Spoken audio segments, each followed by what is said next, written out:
Name plate पर जयंत चौधरी का बड़ा बयान आया है। बीजेपी का फैसला समझदारी वाला नहीं है। जयंत चौधरी जो एनडीए के सहयोगी दल हैं, उनका यह बड़ा बयान कि कहां कहां नाम लिखें, क्या कुर्ते पर भी नाम लिख लें। यह जयंत चौधरी कह रहे हैं अभी भी समय है, फैसला वापस ले लेना चाहिए। क्या कुछ कहा है जयंत चौधरी ने, सुनिए।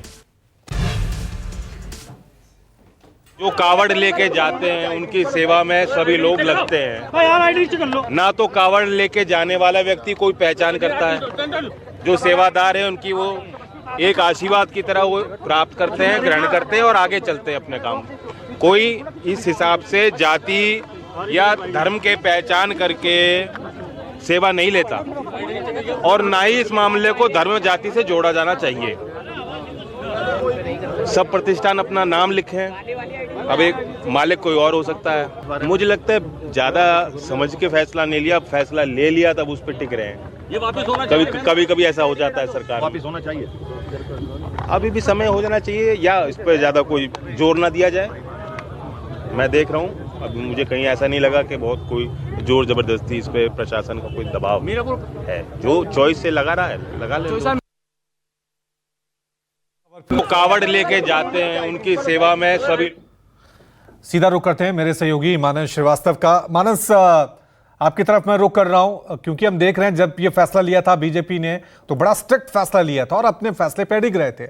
मुख्यमंत्री योगी आदित्यनाथ ने भी कह दिया था कि फैसला लागू रहेगा, लेकिन अब इस फैसले पर बीजेपी के जो सहयोगी दल हैं वही सवाल उठा रहे हैं और बहुत सख्त तरीके से उठा रहे हैं। जयंत चौधरी का जब बयान आया है तो उसमें वो कह रहे हैं कि कहां कहां नाम लिखें, क्या कुर्ते पर भी नाम लिख लें। क्या अब इस बयान के बाद बीजेपी इस फैसले में थोड़ी नरमी बरत सकती है, क्योंकि सहयोगी दल चाहे वो बिहार में जेडीयू हो या फिर आरएलडी यूपी में हो, विरोध अपने तरीके से जता रहे हैं।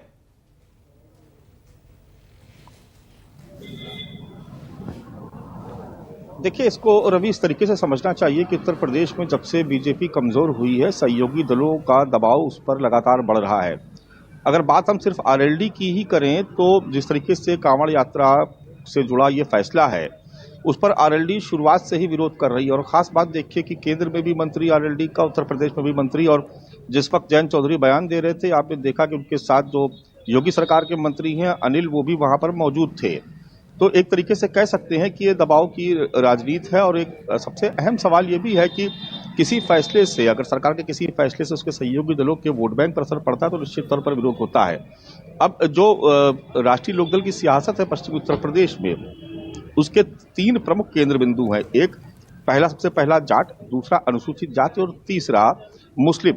और इसी के सहारे उनकी राजनीति पश्चिमी उत्तर प्रदेश में आगे बढ़ती, क्योंकि वो किसानों की राजनीति करते हैं और किसानों की राजनीति में ये तमाम जाति और धर्म के लोग शामिल होते हैं, जिसमें मुस्लिम भी एक बड़ी संख्या में उनकी भागीदारी होती है।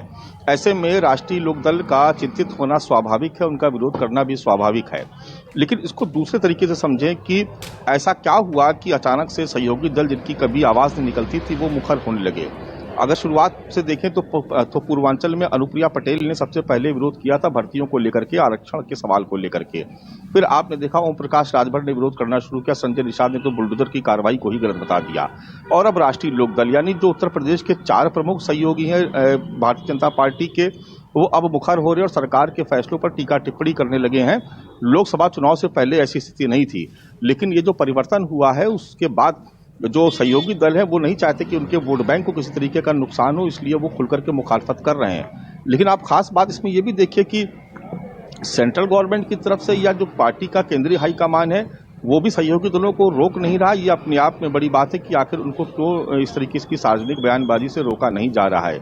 अगर केंद्रीय नेतृत्व थोड़ा सा सख्त होता तो शायद इस तरीके के बयान सार्वजनिक मंच पर सामने ना आते, लेकिन हम देख रहे हैं कि लगातार इस तरीके के बयान सामने आ रहे हैं। इसलिए ऐसा लगता है कि उत्तर प्रदेश में बहुत कुछ ठीक ठाक नहीं चल रहा है। और ये जो फैसला है इस पर जिस तरीके से सवाल खड़े किए जा रहे हैं, निश्चित तौर पर ये एक तरीके से बीजेपी को ही डैमेज करने वाला है और जो उनके सहयोगी दलों की तरफ से हो रहा है। यानी विपक्ष के हमले तो योगी सरकार पहले ही से झेल रही है और अब अगर सहयोगी दल भी इस तरीके के हमले करेंगे तो निश्चित तौर पर ये सरकार के लिए बेहद ठीक नहीं होगा कि अगर फैसलों पर सवाल खड़े किए जाएं। लेकिन इन सबके बीच योगी सरकार अपने फैसले पर अडिग है। कट्टर हिंदुत्ववाद की राह पर चलते हुए वो उत्तर प्रदेश में आने वाले 10 विधानसभा सीटों के उपचुनाव पर वो कायम रहेगी और मुझे नहीं लगता कि किसी भी दबाव में आकर मुख्यमंत्री योगी आदित्यनाथ अपना फैसला पलटने वाले हैं। रवि, लेकिन मानस क्या माने, ये सिर्फ मैसेजिंग का खेल है? क्योंकि आरएलडी का विधानसभा की पॉलिटिक्स के हिसाब से देखा जाए तो बहुत ज्यादा असर नहीं है। तो क्या सीएम योगी आदित्यनाथ पे आप कह रहे हैं कि प्रेशर पॉलिटिक्स है? ठीक है, एक अपने वोटर्स को मैसेज देना था, जयंत चौधरी ने वो मैसेज दे दिया। योगी आदित्यनाथ को अपनी पॉलिटिक्स करनी है, वो अपनी पॉलिटिक्स कर रहे हैं। इसका इंपैक्ट क्या पड़ेगा? सिर्फ मैसेजिंग का खेल चल रहा है क्या? जी बिल्कुल, देखिए निश्चित तौर पर वो अपने वोट बैंक के लिए एक संदेश देने की कोशिश कर रहे हैं। और मुख्यमंत्री योगी आदित्यनाथ जो अभी कार्य समिति की बैठक हुई उसमें जो तय हुआ था कि बीजेपी अपनी विचारधारा से समझौता नहीं करेगी, वो कट्टर हिंदुत्ववाद की जो उसकी राह है उस पर आगे बढ़ेगी, सांस्कृतिक राष्ट्रवाद के मुद्दे पर आगे बढ़ेगी। लिहाजा वो हिंदुत्व से जुड़े हुए किसी भी फैसले पर कहीं कोई पुनर्विचार करने जैसी स्थिति में नहीं है और वो कट्टर हिंदुत्व की राह पर ही आगे बढ़ेंगे जिसमें तमाम जातियां समाहित रहें। अब आप देखिए, कांवड़ यात्रा जो लोग लेकर के जाते हैं, अगर आप देखेंगे तो उसमें ज्यादातर कौन सी जाति के लोग शामिल होते हैं, ये कुछ ठीक है मानस, रोक रहा हूं। एक और बड़ी खबर आ रही है, एक और बड़ी खबर आ रही है।